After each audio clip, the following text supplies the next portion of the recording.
So thanks for showing up today. I'm here to do Highlines. I've got an exercise to start with. I think we'll do that and then we'll talk about when we use these.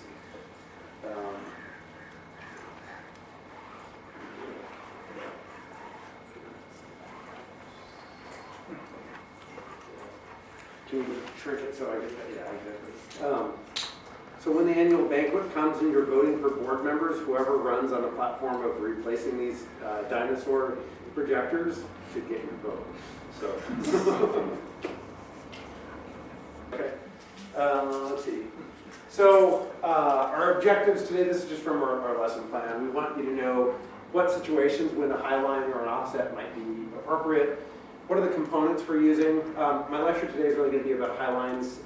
I'd like to add offsets to this, but we don't have the content, and I had to update it. It's in 2 months. It's in 2 months. Oh, okay. And then you can see it in 2 months. So it's in the same part of the manual. So calculate the forces and know why highlines are dangerous, how to assemble them, and then how to operate them. So first off, we have this scenario. So, and this actually meets the criteria. I measured it from what's in the book. So you have a canyon that's about 100 meters across. There are 45 degrees boulder slopes at the bottom and lead up to a stream, and you need to get the subject out without a highline system or a helicopter. So what difficulties would we face in a situation like this? What are some of our concerns if you're a rescue leader on this, or even a support person assisting with the rescue? No trees. No trees. Yeah, I didn't put any trees, yes. So we can put rock grove. We can do this.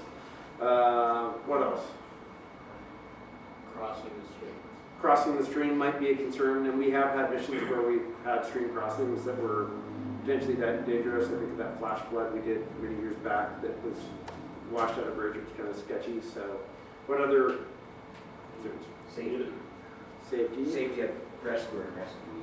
And what kind of threats? You need a whole bunch of rescuers down there to actually get them up the slope. Yeah. Track them. One of the things I'm thinking of is Loose rock. Loose rock, yeah. And I have a laser pointer somewhere here. Loose rock coming out this cliff, so if we did a traditional system along the edge, that could be kicking off a lot of rock, and certainly in some of the areas we operate, there's a lot of loose rock. If we had to do something out in, Clackamas River drainage or that kind of thing, that would be something that you'd be quite concerned with. So these are areas where instead of coming a traditional system straight down, we might span that. You got Need sunlight. See, I know. Just go big or go home, right?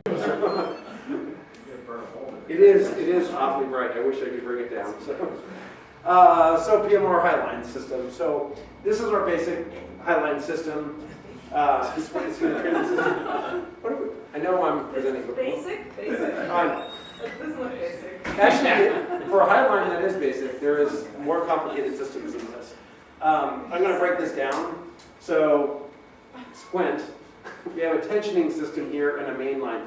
This track line here, there's two systems, two ropes, upon which a pulley rests. Okay? And by either tightening or loosening that line, we can raise the litter up and down. We have two tag lines, which are separate systems that are raised lower, that can bring this litter across the track lines and can also contribute to lowering or raising the litter up one side or up the other. There's the main pulley, which is the Kootenai carriage, and those are and then of course the litter. But those are the main components of the Highline. Everybody following that? You see, I've got one 3-to-1 mechanical advantage on one of the track lines, which is terminated on the far end. There's a second 3-to-1 mechanical advantage on one of the track lines. That goes here. The pulleys both rest on those two track lines. And then the tag lines are also 3-to-1s attached to each side, which are used to pull that litter up one side or up the other. Make sense? So there's like 6 anchors? Yeah, so well, now if you have really big trees, if they're bomber anchors, then you can use the same anchor. But yeah, you have an anchor here for one of the track lines, an anchor here for the other track line, anchor for one tag line. Opposite end of the canyon, you would have, for whatever span you're spanning, another anchor, and another anchor. So you can see this is a very resource-intensive system. It's definitely the most complicated system that we use. So why and when do we use these? And I know it's a loaded question. Only when we absolutely have to. Right. Who can remember a time that we used one in a mission? Never. I don't know. I'm looking at Reese because he's been around forever. I know that we did for fun once on the body recovery. I don't remember any with PMR, but I know with VIP we've done it a couple times. They're very rarely used. Kayak recovery. Yeah. This is an update presentation. We'll get it on the website so you can get it too. Okay. So, yeah. And actually this, minus my highlighting the different components, is directly out of the manual. Like I took a screen snapshot, so you will find that. So yeah, basically we don't use these other than for training because it really stresses our capabilities, both in designing systems and operating systems. They're complicated to operate.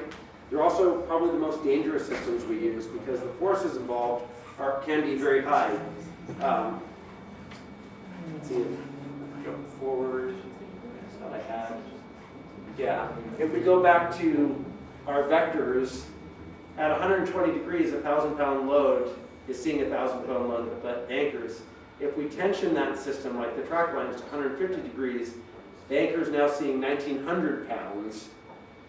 And at 170, it goes up to 5,700 pounds. So you can see, I'm sorry, what's that? On both sides. On both sides, exactly. So you can see that if we tension this track line system too tight, we can really be approaching the breaking strength of some of our components. So we've done some things to limit that, which we'll talk about. The track line, which is the main system here, so I kind of shaded out the tag lines, are two 7/16-inch rescue ropes, so two of our standard ropes. It's attached off on one end. I think better than doing wrap 3 pull 2s would be a high straight tie off on the opposite end, so that you're not weakening the rope with the knot there. And then they're tensioned with 3-to-1 mechanical abandoned systems. So that should look very familiar.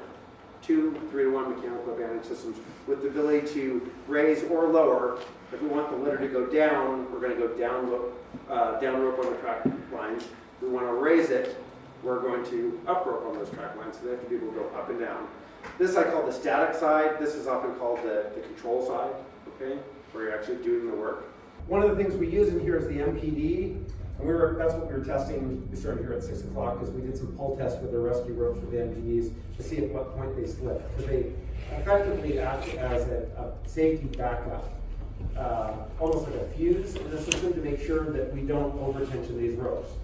And what we're finding with our testing today was that the MPD was slipping at around 5 to 7 kilonewtons peak force is what we were seeing.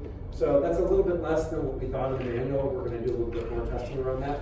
But point being, you can't, because we're using the MPD, you should not theoretically be able to overtension that track line such that the peak forces, the braking forces on those knots or any of the other components in the system should be reached or approached. Okay? And then it also just talks about on the track lines, considering a high directional so that the track lines aren't rubbing against the ground, which is pretty standard for us. The other thing that we do is we limit the amount of people that are pulling on the track lines. So there's 2 rules. One is the rule of 2 for unloaded track lines. So that's before the rescuer gets on the rope. It's just sagging in the middle. You might want to pull the slack out of the system. It says only 1 person for each rope. So we've got 2 ropes, 1 person pulling on a 3-to-1. That keeps the forces within acceptable range because when a rescuer sits on that load or finally weights it, if you've already pulled it as tight as you can and then they weight it, then you've increased the forces higher than we want. The rule of 12-to-1 is for loaded lines. So once we get the system in play, once there's a rescuer weighting the system, for a 3-to-1 mechanical advantage on the tensioning system, no more than 4 people should be pulling on that tensioning system.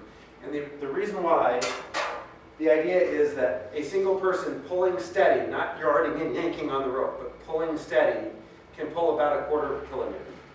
So if you do the math, 4 people would be 1 kilonewton on a 3-to-1 system. You're going to end up with a total of 3 kilonewtons on that load. And this kind of goes, the basis for this is back when we did a 10-to-1 safety factor and wanting to make sure that we have a high degree of safety, margin of safety for dynamic forces in the system. With a 6-to-1, if we ever put a 6-to-1 on the track lines, then you would have no more than 2 people pulling on that 6-to-1.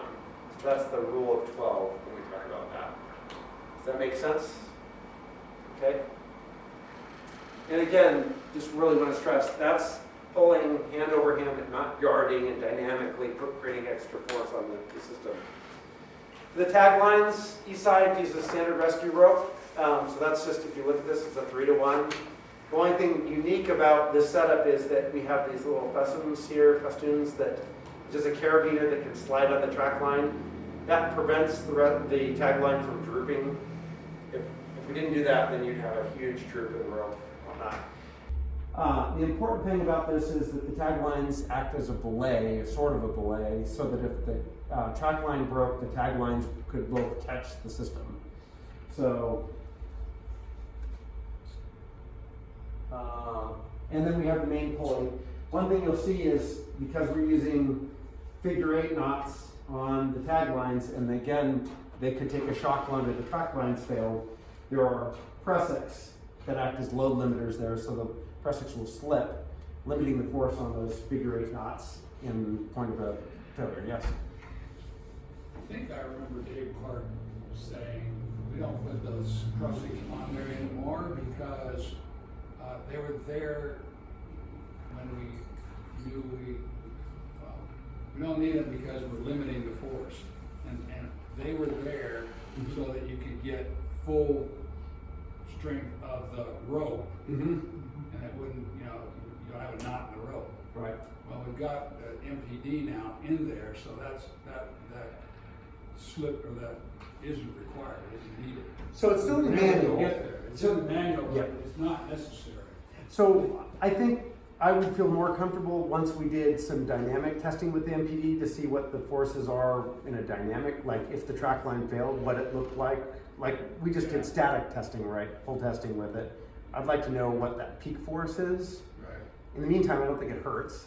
And No, if you're hooking horns, you're not gonna get that slippage. I'm sorry, what's that? If you're hooking the horns, you're not gonna get that slippage. That slippage is when you don't have those horns in. That's a really good point You as still well. get the slip with the motor engaged. Yeah, but But much it's higher, higher. much Yeah. higher force. But there's still the potential that you could haul greater than the Absolutely. slip. Mm-hmm. So that's a reason why you Right. potentially want pressings, because you could have a couple people yarding on it. So I'm trying to stick with what's in the manual right now, which is kind of our standard.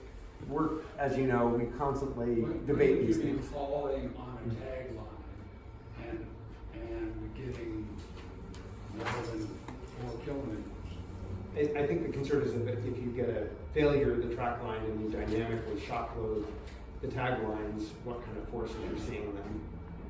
You're hauling on the track line, right? Creating failure while you're hauling on the track line. Well, either way, the track line fails, and I've got a video I'll show you in a minute of what that looks like. The forces are substantial. Okay. Now, yes, the MPD may slip, but I'd like to do some drop tests to see what it slips in a dynamic situation like that. Versus just a pulling situation where we're limiting the force of the system with what we're pulling on it. So, in any case, one of the challenges we have is because we change all the time when we teach things like this. It's really hard for our students to know what to go with. So I'm trying to go with what's in the manual. If we want to change our standard, we'll change it in the manual, we'll change it in the presentation for to the RS. So yeah, you guys can debate it and then we can update the manual. In the meantime, we're teaching what's in the manual. Let's see. So equipment list, you don't have to memorize this, but it gives you an idea of, given the system that I've presented there, how much gear you need. So that's requiring 4 rescue ropes. So you have 2 for the track lines, 2 for the tag lines. 4 sets of raised lower belay hardware, so 4 rigging bags. Then you need 4 plus pressix for the mechanical advantage. Those would be in the rigging kits, but still. Also, at least 4 pulleys for a 3-to-1 mechanical advantage. You need more if you're going to add more mechanical advantage. You need 1 Kootenai carriage or more if you're going to use a Kootenai carriage as a high directional for the tag lines. Or not tag lines, track lines, excuse me. The attendant patient system, so the litter, Aztec, everything that goes with that. Additional webbing and beaners. A lot of the festoons, I don't like saying a lot. It depends on how far you're spanning and just how much rope drag you want to eliminate. I think we can be overdone at times, but you need a handful of them on each side to minimize rope drag. The throw line or gun, how we're going to get the messenger line across, the messenger line, and then pulleys, beaners, and webbing for the messenger line. So again, a lot of gear goes into these systems, which is another reason why we don't use them unless we need to. Forces. Okay. So I jumped ahead on this, but I explained that if we overtension the track line, we substantially increase the forces on the anchors, which is why this is so critical. If we're assuming a 2 kilonewton load after 150 degrees here, we're exceeding the 10 to 1 safety factor. In 170 degrees, the force of the anchor is up to 11 kilonewtons approximately, so that's pretty high. I put this in, this is elsewhere in the PMR manual, but it's the material breaking strength. The items kind of highlighted in red are the items that we're actually using in here. And then I actually marked the breaking strength of the components in the diagram here. So in this diagram, we've got a wrap 3 pull 2, that's 35 to 40 kilonewtons. Correct me if I'm wrong on this, Rocky, I looked it up off, there's so many carabiners, I looked up a carabiner, CNC carabiner on the web, and it was listed at 49 kilonewtons along its major axis. Does that? That's pretty high. That seemed high to me. That's what it listed, but what are we? They're 27. Steel. That's Yeah. steel. It was aluminum when I checked, but yeah, but It sounds like That's 60. yeah. Well, maybe there's a typo on one side. 29, 27. Okay. 24. That sounds more like it. So fine, we'll say 27. 33. The knot would be 23 kilonewtons. So take the 7/16 rope and assuming a figure 8 with what a 23% strength reduction due to the knot. 30, 40, So, and then I just put down the 8 kilonewton slippage of the MPDs there. So you can see why the slippage is, that's acting as a fuse. That's a critical link in a system to allow so that these other segments don't see their peak forces. So setup. Setup, here we go. So when we show up on scene and we decide that a Highline is needed, the first thing we need to do is decide where are we putting the stations. So where's the control side going to be? Where's the static side? The anchors that just get tied off, where are we going to put them? And you put it obviously in relation to where you want your patient, because it's going to sound rather Euclidean, but the patient should be ideally somewhere between the two stations, or at least in the vicinity thereof. You need to get a team to the other side so that they can start setting up the anchors on the opposite side, finding what tree, what rock, if you're going to use Rock Pro, how are we going to set up those anchors. Establish a messenger line. The messenger line is so we can there's a lot of gear involved, and we have to get those ropes from one side to the other. So typically, I'll get to setting up the messenger line in a minute. Next, once the messenger line is set up, we establish the track lines, get them just kind of hand tightened there, and then we can start pulling the tag lines from one side to the other. And lastly, your V attendant. Any questions? That make sense? That's what I just said. So. Steve, you're not crazy. CMC aluminum Pro Series carabiner, 47 kilonewtons. Yeah, that is the actual carabiner I looked at. So we use AMD. I thought ours were lower. So Yeah, they're 27. So I think I'm wrong, but I'm right. So Let's go with wrong. I'm going with right. Okay, so establish the messenger line. So how do we get the messenger line from one side to the other? Trebuchet, of course. What are we using this as? We have a slingshot, and there's a lot of. We should try a drone. Well, we'll get to that. Yes, drone would be an option. Slingshot with fishing line can be used to slingshot something across the opposite side. They make line guns, which actually take a shotgun shell and will fire it And it's really funny to see somebody shoot a line gun for the first time because they inevitably always overshoot it. And it goes sailing way over the heads of everybody on the other side of the canyon. So you actually want to aim those things where you want them, not at your rescuers, but where you want the line to fall. They have a border too. Do you? I'm still going with the trebuchet. I think we should go with it. Once you set it up, you want to be able to bring the gear back and forth. So typically we use a small pulley, and the messenger line itself would be paracord. We've got a big line in paracord. I don't know if it's paracord, but it's paracord-esque in the truck. So then you're going to set up so you get the messenger line set up, then you got to set up the track line. So again, there's 2 of these, and they're just 3-to-1 mechanical advantage systems going across the span. And in this case, I put a bidirectional. Since this terrain is devoid of trees, we have found an actual use for the vortex. I was going to say Aztec. Thank you, vortex. And then just remembering, on an unloaded system, 2-to-1, only one person pulls on that 3-to-1 for each rope. Next, you'd set up the tag lines. So again, you need a separate anchor on the opposite side. There'll be a 3-to-1 set up over here, so you need a rigging kit over there, 3-to-1 over here, and they both attach to the Kootenai carriage, which actually would be over here and then eventually be moved in the middle. So remembering that the tag lines are for track line failure. So here is a video. Where's your mouse? Here we go. What's that? Let's see.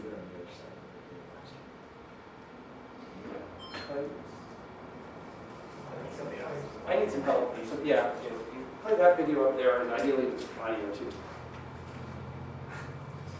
Thank you.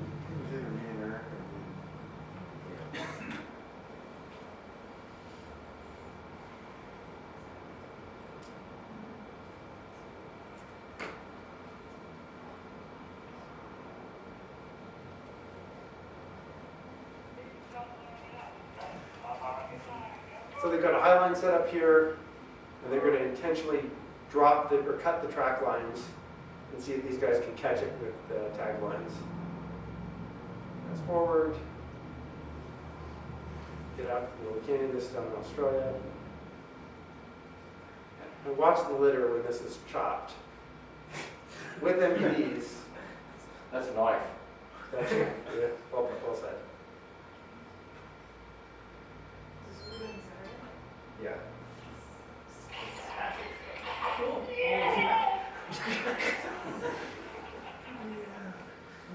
So watch the slippage through this. There's a lot of slippage in that dynamic He was on that. fall. And the liver actually bottoms out. That was Yeah, a there's large no animal on that. Why does that sound like Maslin? Hey, Steve. Steve, Yes. was it around the horn? No. But I think that's a good illustration of how much force there can be there if you actually lose those track lines, and why I want to test the slippage on an MPD in a dynamic rather than just a static pole situation. Okay, so let's see. The litter setup is pretty standard. The only difference is instead of attaching it to the end of two ropes, we're attaching it to the Kootenai carriage there. But you still can use an Aztec kit or long tail, whatever you want to be able to shimmy up and down and adjust yourself around the litter. So operations. Oops, I went backwards again. So this is just a refresher, just like any high-angle operation. Once we get everything set up, we want a pre-operational briefing so that we go through and everybody knows what's going to happen. So that's, I'm going to tell the rescuer with the litter, I'm going to go down on whatever side, we'll talk about the commands in a minute, down on track, get the rescuer to the middle, we'll lower him to the bottom, pick up the patient, and we're going to raise him and bring him back up on this side. So everybody just basically has a mental picture of what the operation is going to look like. There's a final roll call to make sure that each station is ready, and then we begin the operation. So the commands, so our current slide deck says to call the component and then the action. So control side tagline out, or anchor side tagline in. That's kind of a mouthful. So there's so many components in a system like this. We may be limited by colors, but when colors are available, I think it's a lot easier to say red down versus control side down, that sort of thing. So I think if you have the option, use color. If not, use the station. Again, sequence of events, that's kind of that pre-operational briefing of explaining what's going to happen. Rescuer rates the system, transport the rescuer across the span, lower the rescuer to the subject, attach the subject, raise the rescuer to one side or the other, and transport to the other side. The other thing is when you're using a system like this on lower angle terrain versus my illustration shows a perfectly vertical cliff, it's good to keep the litter as close to the ground as possible so if there is a failure that the consequences are lower. So, if it's a boulder field or whatever, you're trying to reduce rock fall, but still keeping that a couple feet off the ground rather than pulling the system as tight as possible and then getting them suspended, 30, 40 feet off the ground. If there's a failure, they're only going to drop a few feet. So You're also increasing the chance of failure, aren't you, if you're up higher because of the forces? yeah, the forces would be higher so that the risk would be higher, both consequence and the likelihood of failure.